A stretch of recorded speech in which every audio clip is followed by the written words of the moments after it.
Bismillaahi Raxmaani Raxiim. Waa mar kale Cabdi Qani Cali Maxamed iyo koorskii la magac baxday waa maxay kombuyuutar casharkeedii labaad. Koorsadaas oo qayb ka ahayd koorsooyinka aan ku daraasaynaynay aaladda kombuyuutarka. Daawada haddii aan ku xusuusiyo casharkeennii koowaad waxaan uga soo hadalnay qeexitaanka kombuyuutarka oon ku soo sheegnay inuu ahaa aalad ku shaqeyso koronto isla markaasna beddesho xog ka kooban xarfo iyo nambaro una beddesho warbixin faa'iido leh oo ay dadku fahmi karaan. Haddaba casharkeena labaad maanta waxaan uga hadli doonaa laba noqdo oo aad u muhiim ah qaybaha kombuyuutarka uu ka kooban yahay iyo waxa ereyga kombuyuutar laga soo gaabiyey. Labadaas noqdo ayaan casharkeena maantay si xeel dheer ayaan ugu sharxi doonaa. Haddaba qaybta koowaad haddii aan ku bilaabo maxaa uu u taagan yahay ereyga kombuyuutar. Sidaba ereyga kombuyuutar waxa uu ka kooban yahay 8 xaraf. Xaraf kasta oo ka midana wuxuu u taagan yahay erey kale oo macno sameynaya.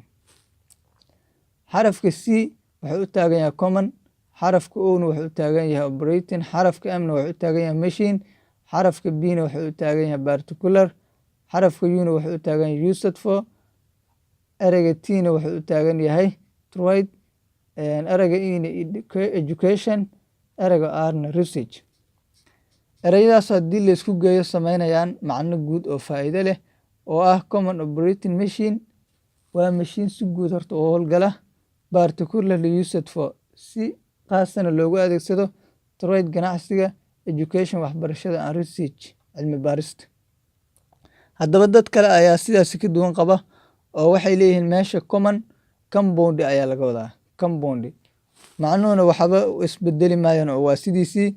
Dad kalena waxay leeyihiin sidaas xaalku waa ka duwan yahay common operating machine purposely used for technological and educational research laga soo gaabi. Si guud marka macnuhu wax weyn ma isbedelayaan meeshii particularly purposely noqotay oo si ujeediyana loo bedelay macnaha. Macnuhu marka wax weyn macnuhu ma isbedelayo ujeedada guud isku si ayay noqonaysaa laakiin warka standardka oo ereyga kombuyuutar laga soo gaabiyey waa erayadan hadda aan kugu soo qoray oo common operating machine particularly used for trade, education and research ah. Marka ereyga kombuyuutar waxa uu taagan yahay ereyadaas 8 xaraf oo ereyga kombuyuutar uu ka kooban yahayna erey kastaaba xaraf ayaa laga soo gaabiyey waa inaad sidaas u ogaataa. Haddii aan u gudubno noqdada kale oo casharkeena uu maanta ka kooban yahay qaybaha kombuyuutarka uu ka kooban yahay waxaan u kala saaraynaa laba qaybood, qaybo aas-aas ah horta kow iyo qaybo dhammaystir ah. Qaybaha aas-aaska ah haddii la waayo waxaan kombuyuutar maba la dhihi karaba. Qaybaha dhammaystirka ah haddii la waayona qeexitaankii kombuyuutarka iyo ujeedkii loo soo saaray ayaa isagana halkaas ka baxaya. Qaybaha aasaaska marka waxay yihiin waa laba qaybood oo la yiraahdo hardware iyo software. Hardware maxaa tahay? Waa wax kasta oo kombuyuutarka uu leeyahay lana arki karo lana taaban karo. Halka software uu yahay wax kasta oo kombuyuutarka uu leeyahay oo la arki karo laakiin aan la taaban karin. Haddii warkaas aan sii jilciyo hardware waa sida qolofka kombuyuutarka guud aad aragtaan keyboard waxa loo yaqaano meesha wax lagu qoro ah, muuska oo asaguna direction oo waxa lagu meelaha qaar lagu tagtago ikoonada kale aan arki doona asagana. Casharadana marka qaybahan hardware iyo software qayb kasta oo ka mid ah casharo gooni ayaan uga hadli doonaa waan sii jejebi doonaa ayaga laftooda ayaa qaybo sii leh. Marka qaybaha aasaaska oo kombuyuutarka uu ka kooban yahay waa labadaas qaybood oo la yiraahdo hardware-na waxaan ku sheegnay inuu yahay wax kasta oo la arki karo isla markaasna la taaban karo, iyo software oo ah wax kasta oo la arki karo laakiin aan la taaban karin. Ayagoo casharo ah inta qaybood ay ka kooban yihiinna qaybaha dambe ee koorsada ayaan ku daraasay doonaa.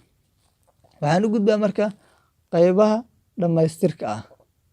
Waxa loo yaqaan data oo ah xog iyo user oo ah qofkii xogtan ku isticmaalay kombuyuutarka.